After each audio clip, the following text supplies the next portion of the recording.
يلعبها الى ليو، خطيره لبرشلونه، عنده مساحه ليو يلعبها بينيه دفاع ورافينيا مر، ورافينيا يلعب كره صدمت في عناصر اتلتيكو وضاعت وعادت لنيمار وفي سافيتش.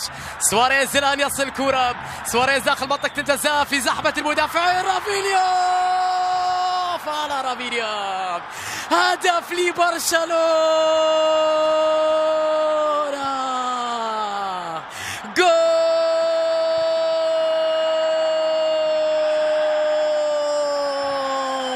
للبارسا، هدف للبارسا. رافينيا نعم، كنا ننتظر اليوم، ننتظر سواريز او نيمار ليكون البطل في هذه القمه، اللي يسجل في مرمى اتلتيكو اليوم اذا قدر لهم ان يسجلوا.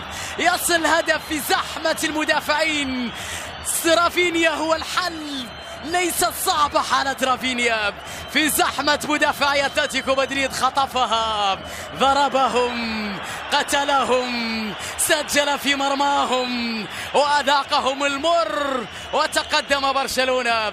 أي ردة فعل ننتظرها يا اتلتيكو الآن؟ 1-0 للبارسا بعد كرة كانت خطيرة من بدايتها ورائعة بالنسبة لبرشلونة في نهايتها. هذه اللقطة، هذا الهدف قد يساوي الكثير في نهاية الموسم. رافينيا قد يساوي اللقب بعد ذلك لبرشلونة. من يد لهدف برشلونة الثاني، وهذه محاولة لأتلتيكو بالراس والتعادل. يا جودين يا جودين يا جودين يا جودين، موعد آخر مع الفرح يا جودين.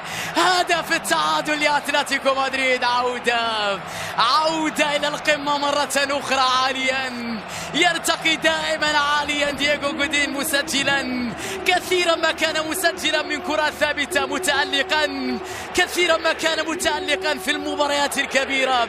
الله على كوكي وجودين من راس، لعبها كوكي وأكدها جودين كوكيز. الآن هدف لمصلحة فريق اتلتيكو مدريد، عودة مهمة إلى المباراة، بالكاد لمسها على الكرة وردت فعالية تير شتيجن، كانت قريبة من الذراع من اليد، مسحت راس جودين واتجهت إلى المرمى. أهم من ارتقاء جودين أيضا الكرة العرضية الرائعة، انيستا يترك مكانه لراكيتيتش. المحاولة من جانب ميسي طويلة داخل منطقة الجزاء وبعدها دفاع ذكية من اليوم. راكيتيتش تحضير نحو أومتيتي، جودين في التغطية، أومتيتي بين سواريز، اليو دفاع،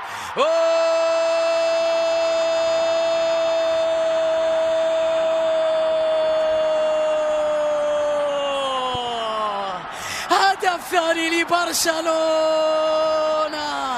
ليو من جديد، ليو ينقذ برشلونة من جديد بعد هفوة في دفاع اتلتيكو مدريد.